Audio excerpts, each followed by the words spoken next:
Welcome to Zentangle Project Pack No.15. This is our wrap-up video. My name is Rick. Hi, I'm Maria, and we got Molly with us. Hello.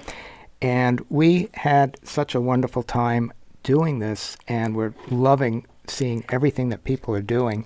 We had a couple things just wanted to talk a little bit about the beginning, and it was sort of an elegance of limits situation that we had when Molly put together all of the tools for this. We had our idea at the beginning. We were thinking like, okay, this is going to be really easy, and we're excited. And then when we put pen to paper, at least it took me a little while to get some traction, and I think for me it was a real benefit for that, because then yeah, I think it's humbling a little bit to be put in that situation every once in a while, and I feel that there was maybe some sort of aura in the air that we were all circling around. And when we got ready for our sort of R&D time, when we're all trying to figure out what kind of lessons we want to share with you all, we all kind of hit a wall, and we didn't tell each other that we had hit a wall, and we're all kind of struggling independently. And then all of a sudden I came to my mom and I was like, I don't know, I can't do this. And it was like a real like mom moment where she's like, okay, we tried to like figure it out. And then Martha says she's having a hard time, and Rick's like, I'm having a hard time too. And so we kind of reeled it back in, and we came together and took a couple deep breaths and gave ourselves a little more time. And I think we took a little break, right? I think we took a little break, and then we revisited it with fresh eyes. And once I got going and took that sort of pressure off, I started to find some leads, and then with a little help, I think some ideas and stuff, we all started to get some momentum. And then I feel like once we got that momentum, we all were like, This is so fun. Yeah, but just to let you all know, we too have times where things don't feel right, and we just have to take a break and revisit them, and I think that's okay. It's okay to just have those little struggles, and to then try to work your way through them, and sometimes it's okay to reach out and find a tangling friend to help you get through them. Yeah, and I feel really good that we pushed through that. I think that was a really good exercise. Oh, yeah, for sure. And I mean, all of this work's been so beautiful. It's been really fun to see.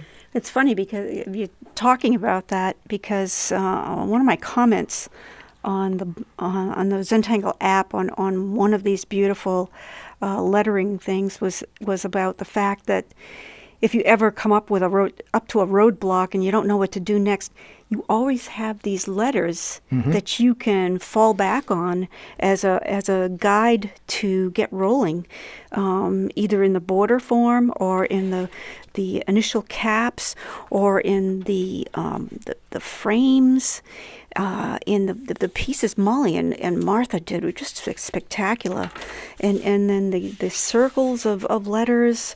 There are all these things, and the letters are always there, so you don't have to worry about what letters to use. You can just pick a name out of the dictionary or something, and it just gives you something to get going on, and then after that you're on autopilot. You'll be fine.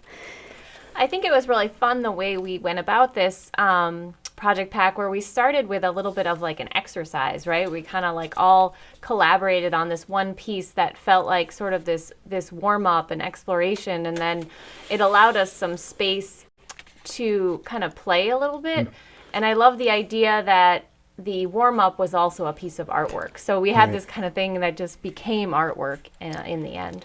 To me, if I looked at this and had an analogy, it would be like doing scales on the piano. You start and you're practicing your scales, and you're doing it, and then all of a sudden, now I know what I'm going to do.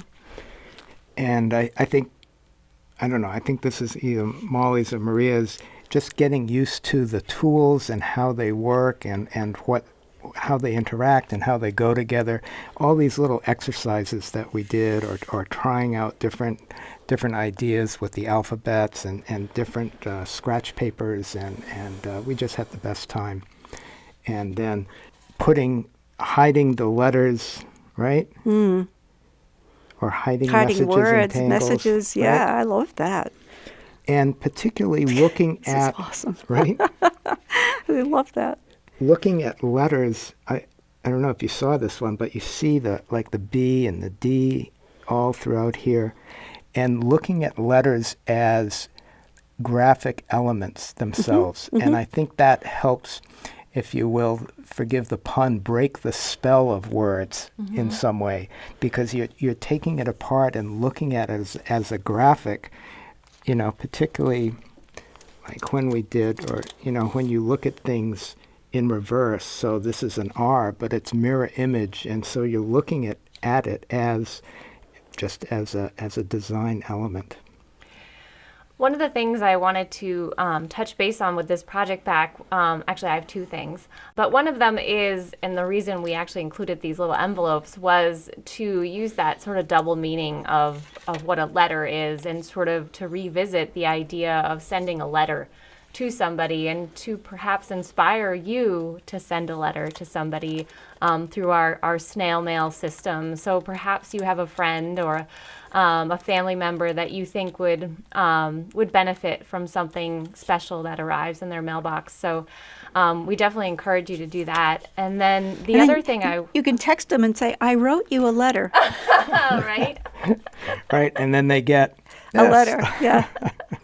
How fun is that? That's very fun. And the other thing, and I'd love for Rick to comment on this, is to me like a really pretty, I think, amazing thing that's happened since the beginning of Zentangle is that Zentangle itself has become sort of its own language. And we've been able to cross cultures and spoken languages and oceans and all these different things to have this community that's come together that's, I guess, speaks this one common language of tangles. And to me, it's so beautiful to see all kinds of people coming together. I know we have CZTs in over 40 countries, but there's probably people tangling in even more countries than that. And to know that they can all look at these patterns and know that they have other people that kind of, speak that same language. I also want to throw in, too, that why stop at letters? How about numbers? Numbers that mean things to people. Your phone number, your zip code, it could be all kinds of things.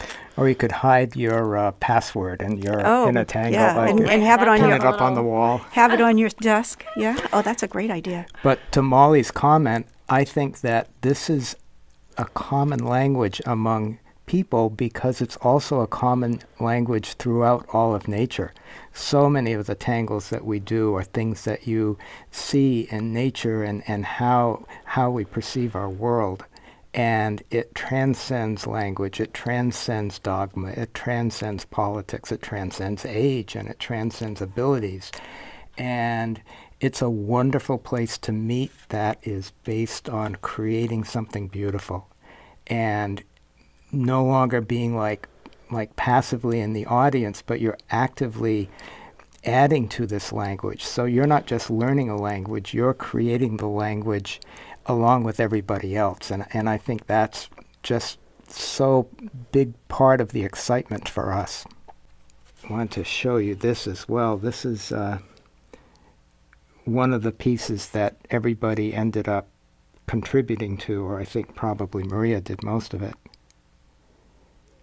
It was fun. It was a fun project, and I enjoyed stretching my creative muscles, and watching what everybody here did, and then seeing even CCTs or Tangle artists take it even a step beyond what I would have thought of. I'm so impressed with all the work that I see, and I'm encouraged by the fact that Zentangle will continue to grow. Yeah, we were talking about on the porch this morning this wonderful, like some of the things on the Zentangle Mosaic app, and how one person had taken instead of just doing lines across, they curved it, and then it was thin at the end, and then got bigger, and then tapered out to the other end. And all of the things that you can do, what are the variables that you can change, and rotating and mirroring and changing the size. And that's what we love to see. It's like we plant these seeds And sometimes, you get a seed and you don't know what plant it is, but you plant it and then it comes up and it's like totally unexpected. And we're putting these seeds out there and just watching what grows in the Zentangle community, and we're so grateful for all of you. Thank you. Thank you. Until the next time, we love you all, and we'll see you soon. Bye. Bye now.